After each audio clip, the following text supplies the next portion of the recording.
Hey there, thanks for tuning into DuckBricks. I'm Chris, and welcome to another episode of Bionicle Fanon Reviews, the show where I review Bionicle and construction-related creations, canon or non-canon, pretty much any construction model that was not an official LEGO Bionicle set. These range from the canonized 2005 Dark Hunter and Rocky builds to the more recent TTV Canon Contest builds, and now even more recently, the DuckBricks Fanon Contest winners builds, as well as just a plethora of different mocks and random non-canon builds. Really, if there's a Bionicle build that catches my eye and has instructions for it out there, I will build it and review it for this channel. So if you're a longtime fan of the channel, you may know that this is one of our oldest ongoing series, and I plan to continue it until there are no more Bionicle models to review, which shouldn't be happening for a very long time. We've been making our way through the Dark Hunters and Rocky as well as the other random canon models, but before we get into that, let's take a look at the criteria by which I review these Bionicle models. For every Bionicle Fanon review, I rank the builds by 4 key points. Number 1 is posability. Can the model get in good poses? Can it support its own weight? And can it hold the weight of its own weapons, or is it just falling over? Number 2 is building techniques. Is the model just regurgitating stuff from existing LEGO sets, or is it trying something new and doing that well as using unique parts usages? Number 3 is overall aesthetics. How good does the model look completely agnostic of storyline relevance, and is it generally aesthetically appealing? And finally, number 4 is believability in universe, which means that does the storyline given to the model by the Bionicle story team make sense given how the model is built, and does the model scale well next to some representative samples from the Bionicle universe? And with that, let's consider these 4 points and more as we jump into a brief story and lore explanation of today's featured build. Alright, so I have been back home for under 24 hours, and I will be leaving again in under 24 hours, but this video I had to do while I had a chance, because of course, today we will be reviewing ibukkey's Toa Tuyet, which is incredibly exciting. It was the winner of the very first DuckBricks Fanon contest, centering around Toa Tuyet and gaining over 200 entries. This was a massive contest we ran starting May all the way up into early summer, and finally, the fans voted, and after getting so many votes in, the winner was the model we're going to be reviewing today. Now, I am incredibly excited to show you what the community voted to be the best version of Toa Tuyet. This is a really interesting model that fits in as both a Metru build, but also works as its own standalone model. It has a lot of great building techniques and things going on with it, and of course, without further ado, I think we should just jump right into the review. But before we do that, I just want to give a very quick summary of Toa Tuyet's history as simply as I can. The long and short of it is that Toa Tuyet was a member of the Toa Mangai. She worked alongside Toa Likan and Toa Nadiki to defend Metru Nui in its early days, but eventually became disillusioned with the Toa Code and discovered the powerful Nui Stone, a device that could allow her to absorb the powers of all Toa around her, making her into the ultimate Toa weapon. After discovering the stone, Toa Tuyet went on a killing spree, murdering multiple Matoran around Metru Nui and framing their debts on the Dark Hunters. Eventually, this conspiracy was uncovered. Toa Tuyet tried to use the Nui Stone against her comrades, but with the combined might of Likan and Nadiki, they managed to take her down, trapping Tuyet in the Order of Mana Nui's deepest confinement cells and seemingly putting an end to her evil deeds. But that was not the end, because Toa Tuyet was actually transported to a mirror dimension so the Order of Mata Nui could study the powerful Nui Stone. Eventually, she managed to convince the guard to let her out, and for thousands of years she went across parallel universes, gaining power and eventually trying to get back to her core universe, upon which she finally did, making her way all the way back to the main universe just as Makuta Pterodax took over Mata Nui's body. And that's not all, because as he was in control, she tried to side with the heroes fighting against Makuta, but with an ulterior motive to take over the body eventually and become the supreme ruler of the universe. Of course, these plans did not come to fruition because Mata Nui eventually defeated Makuta on the Santa Barra Magna, but Toa Tuyet survived and is still at large, probably plotting new designs, dark plans for the new population of Spherus Magna. And so let's just jump right into our review of Toa Tuyet, the twisted Toa Mangai of water. Alright, so here we have the winner of the first Bionicle Fanon contest hosted by DuckBricks. This is the tyrannical Toa Tuyet. Designed by Japanese builder ibukkey, this is one of the community's fan favorite models for this particular character, and I am incredibly excited to showcase it for all of you. Now again, I've only been home for a couple of hours, but this was top on my priority because it was very important to me to get this review out and showcase the model for everyone interested in trying to build it themselves. So again, as we mentioned at the start of the video, I'll be summarizing the model based on the 4 key points, and I think I just want to start off with posability. Obviously, as you can see, you can probably expect the posability to be pretty standard for a Metru type build. You can move around the legs in any sort of configuration. You can bend the knees pretty much at a 90-degree angle, so that is fantastic to see. And the feet as well can be moved around pretty much in any degree of motion that you would expect. Sure, it's a little bit more restricted based on the position of the way these sockets work here, but it's not really restrictive in terms of limiting motion. It's just slightly more restrictive than most Bionicle feet. Now, moving onwards to the head, obviously that's just the standard Metru head that's just mounted right here, and you can see over here that the arms are actually built a little bit differently. It's kind of interesting because when I first saw images of this, I wasn't quite sure exactly how these arms came together, featuring multiple different standard hand pieces at an angle, but as you can see, the upper arm just moves around just like a standard upper arm while still feeling like a Metru build. However, there is a little bit of wobble, not a ton, but as you can see here, just a little bit of wobble here, but not a major issue at all. Of course, the forearms here are just the standard Metru limbs, which make a lot of sense, and the hands are what you would expect. Because of this, you can get Tuyet in all sorts of really fun and inventive poses, and you can really get a lot of dynamic range of movement out of this particular model. She can be striking outwards with her sword, or you can maybe just have her putting her sword on the ground like so and looking at the Nui stone. All sorts of different poses you can get this figure to do. And if we're talking about stability here, while maybe there are models that are a little bit more stable than this, it isn't too bad. Sure, the feet probably could have been a little bit larger, but I definitely think that using the Robo-Rider or Throwbot heads does add quite a lot to the aesthetic here. Now, one thing I do appreciate is the inclusion of rubber pieces at the bottom of the feet. These pieces were introduced to allow treads on LEGO Technic and Ninjago vehicles and Nexonites vehicles to be able to move around the ground on a hardwood floor without actually sliding, and that is exactly what they are used for here. They literally are just rubber elements on the bottom of the feet to make sure that the figure doesn't slide back and forth, which are actually pretty effective and really work out well for the character. Let's get the prize mask out of the way here, or the second copy of the prize mask I have. We'll be showing that off a little later on. And of course, we can now take a look at how I feel about the posability in general.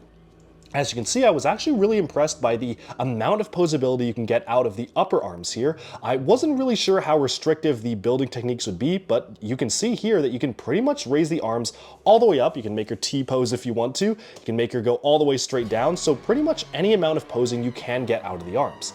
The only minor complaint I have here is that if you want to move the arms back and forth kind of in this direction, it does tend to kind of push the part out of the axle here. As you can see, it's starting to separate a little bit out from the axle just in the way that it's set up. It's kind of a problem that's unavoidable for most Bionicle mocks, but it's just something I did want to mention for this model in particular. Now, I think it's probably time to move on to point number 2, which is building techniques, because honestly, I have a lot more to say about building techniques than posability, because this is, for all intents and purposes, almost your standard Metru posability with ball joints on the shoulders. So I think the best way to start this is to just starting with the bottom part of the figure and working our way up.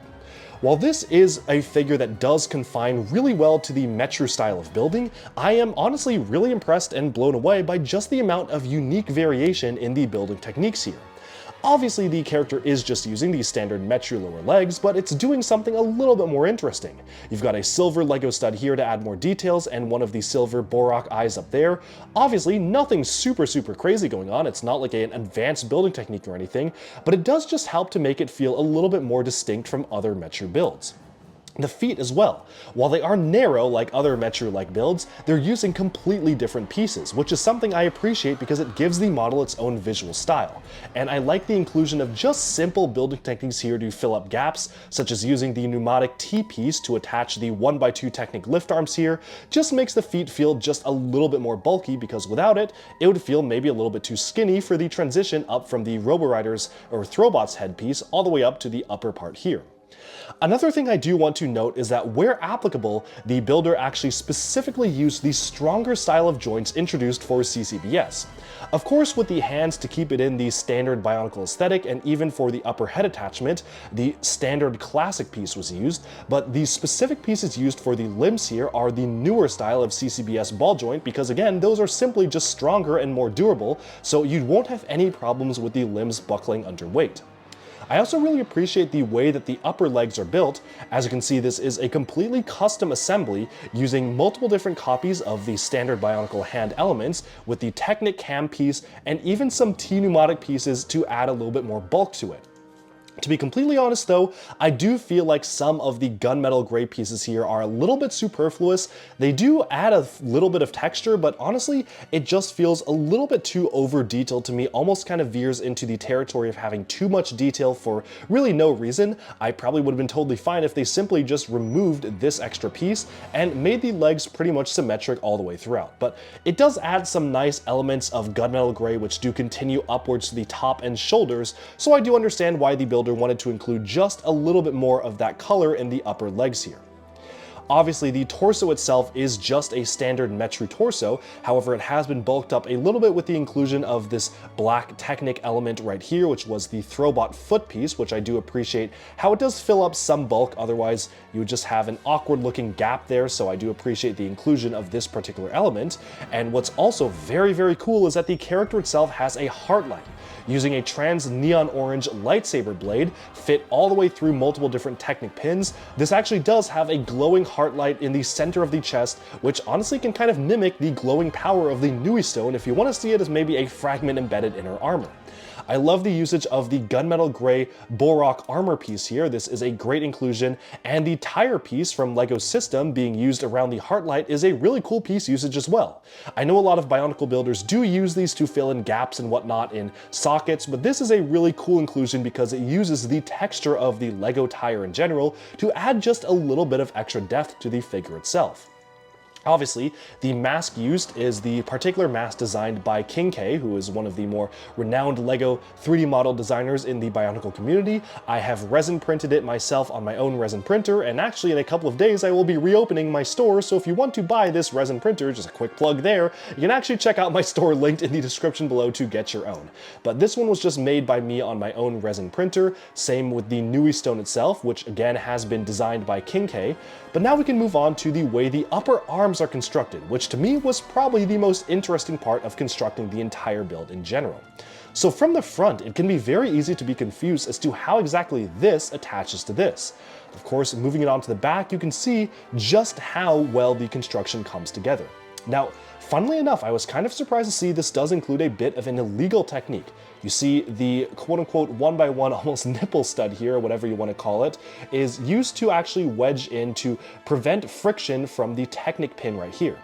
As it is right now, the Technic pin has a lot of friction, which causes a lot of wobble in the arm. By sticking this in, you are actually forcing the Technic pin apart just ever so slightly to reduce the amount of friction and wobble in the arm itself. It is definitely a technique that does stress the elements. It is not something that I would recommend doing long term, but I guess if you don't really care about permanently damaging one of the Technic pins here, then it's totally fine. Was a little surprised to see that illegal technique being used, but it does make sense in context of the build, and I can kind of forgive it on the basis of just how cleverly the arms are constructed. Obviously, as you can see, you're using 3 copies of the standard hand element being combined with one of these Technic elements here to really add a lot of extra texture and detail to it while still retaining the more rounded shaping of the Metru armor. I love the inclusion of the trans neon orange highlights here, which again harken back to the glowing power of the Nui Stone, but also call back to the particular eye color used by Tuyet here, and even the heart light in the center there, which unfortunately, despite being trans neon orange, doesn't allow a lot of light through, so it almost kind of looks brown in certain pictures, which is a bit of a disappointment, but honestly, don't really know how you could have avoided that issue. Now, of course, moving onwards, there are a lot of little extra details here, like the silver LEGO studs. It does feel a little bit maybe too studded on the back here, but honestly, as long as you look at it from the front, it is not a big deal, and you can really see just how much detail is packed into the character itself. I also like the inclusion, which did not absolutely be needed, but you even have a gear in the back which does nothing, it's literally just attached by a pin, but I like the inclusion of the gear because of course that is found on most of the backs of the other LEGO Metru type builds, so it makes sense that this one would have a gear too, just to keep it within the aesthetic. And finally, I think it's time to talk about the sword. Now, the sword went through a ton of revisions throughout the history of this model, ultimately landing up on the barbed broadsword being featured with the Thornax launcher elements here. I actually am really impressed by the amount of detail that can be found in the barbed broadsword itself. You can see the Thornax elements work really well with the Rakshi staff here. I was very impressed by how this came together, and this really does feel like a formidable sword to be wielded by this character. It's just one of the most impressive sword elements that I've seen throughout my entire history of building custom MOCs. It is simple, but effective, and I really do appreciate the amount of detail included in the sword itself. Now, of course, I know a lot of people are fans of this particular sword. A lot of people have their own idea for what the sword should look like, and that's fine, because it's just a sword. You can very easily build it as to many of the different contest entries, which is one of my favorite things about running the Fanon contest, is that if you don't like a certain aspect of a build, just change it. I personally like the sword, so I'll be leaving it as is, although it is very easy to just build the model itself and then change the sword should you wish.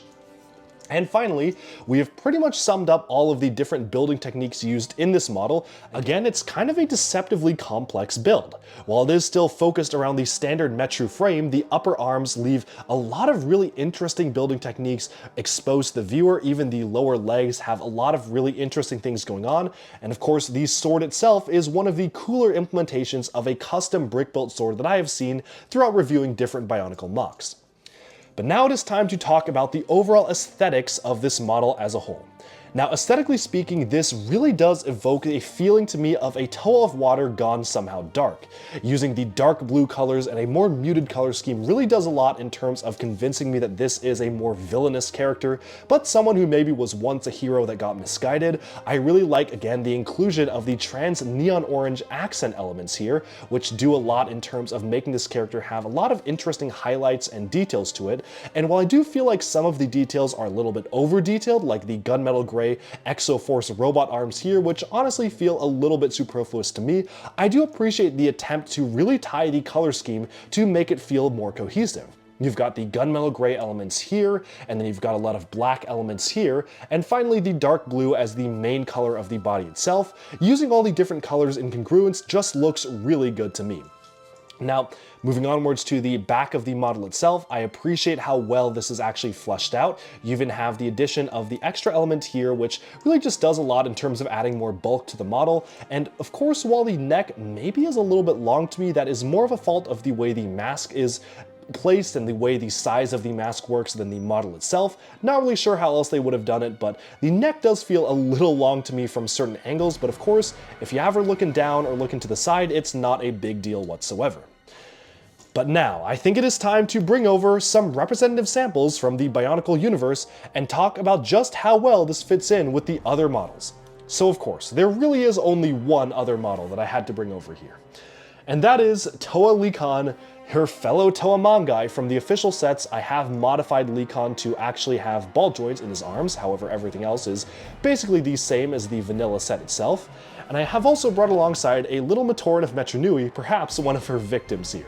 So, as you can see here, Toa Likan and Toa Tuyet are basically the same exact height. Tuyet is just a little bit taller, but I guess that sort of makes sense given how Toa of Water typically are a little bit taller even in terms of the standard retail sets. And again, I really like how despite this featuring fully custom limbs for the upper limbs and upper legs, it still feels like a standard Metru build and something that fits very well in the actual design language of the two Toa. Putting the Matoran off to the side here so you can really start comparing the two, I like the inclusion of the very narrow and skinny feet, which again tie back to the Toa Metru style build. The rounded shoulders do harken back to these particular elements here, and even having the sword be silver just makes total sense because the Toa tools for Likan were silver as well. Altogether, these two characters really do look like they could have been part of a team, which is honestly the most important thing to me as a LEGO builder and someone who is actually evaluating these based on how much they make sense in the Bionicle universe. Does it make sense that Toa Tuyet would have served on the same Toa Mangai team as Likan? And the answer to me is a resounding yes. Now, there are a couple things that do throw me off a little bit. Again, the over detailing of the upper legs here just feels a little bit too over detailed compared to the rest of the models, but all in all, this is just a really great way of putting your own spin on a Metru build, which is a very impressive part of the model. And you can see that the Matoran stacks up with them very well as well. And so, I think it's time to jump right into the score. I'm going to give believability in universe a 9 out of 10. If it wasn't for a little bit of extra greebling and detailing here that probably wasn't really needed, and maybe a few other things in the upper arms that do feel a little bit over detailed, this would have been the perfect model, and honestly, the believability in universe is already really, really strong. Setting aside the representative samples here, it's time to evaluate the model for Toa Tuyet on its own, starting off with posability, and for posability I will also give this a 9 out of 10. Really the only con here is that sometimes it is easier to make this model topple over just because of how narrow the feet are, but that's more of a problem with literally every Toa Metru build than a problem with this Toa itself, and hey, at least this is consistent with the rest of the sets. Everything else though, I was really impressed by just how posable the character is. You can really get Toa Tuyet in all sorts of crazy poses, really angle the arms in any way, shape, or form that you want. That is one of my favorite things about the model as a whole. Just how posable you can get this model while still making it feel like a standard Toa Metru. Moving onwards, the building techniques. Yeah, I'm gonna give building techniques a 9 out of 10 as well. You're probably detecting a pattern here, and really, the only major complaint I have is the illegal technique here, as well as the maybe a little bit over detailing in terms of the studs on the backside, as well as the detailing right here. Overall though, the building techniques really blew me away. I was very impressed by the upper arms and upper legs, and I love the attention to detail and the parts usages being used throughout the model. From the pointed feet to the extra trans neon orange detailing on the side of the arm, all of these all come together to make one of the most impressive Toa Metru styled models I have ever experienced. And finally, in terms of aesthetics, well, there's a reason this won the fan vote for the Toa Tuyet Fanon contest. Aesthetics is getting a 10 out of 10 from me. I have no major complaints whatsoever about the color scheme, blocking, or overall composition of the model. She looks fantastic next to her comrade Toa Licon, which you can see right here. They really do look like a formidable team, and I'm really impressed by just how much detail went into trying to make this feel like a member of the Toa Mangai while still setting off on her own path. And that sword is just really the topping that makes this perfect. I love the way the sword is built, and I'm really proud of the winner for actually making a model that is truly indicative of what I always pictured the character to be. And with that, we have summed up my review of Toa Tuyet from the very first DuckBricks Fanon contest. Thank you all so much for watching. I hope you enjoyed, and let me know down in the comments below, do you like this model? Do you dislike it? What did you think? And have you built this yourself? Of course, like and subscribe for even more LEGO news, reviews, discussion, and analyses coming your way very soon, and be sure to stay tuned for the announcement of the winners of the second Bionicle Fanon contest, the Dinosaurs of Bota Magna, and the review coming soon. Oh, and one last thing. I do want to show off my copy of the winning prize mask here. It is the dual molded black and transparent blue Kanohi Movie Edition Crocon, and just in case you want to see just what that looks like on Toa Tuyet herself, here it is in all its glory. Honestly fits the color scheme really, really well, and I can honestly see this being a really great representative of how Toa Tuyet's mask could have maybe looked like. So it looks very cool on the Toa Tuyet model itself. Personally, I will be setting aside all of the prize masks, or my copies of the prize masks, and making my own display for them, just because it has sentimental value to me that these are the prizes for the contest that I hosted. But that is about the summing up of this video. Thank you all so much for watching, and I hope you enjoyed this review of Toa Tuyet. Bye bye for now.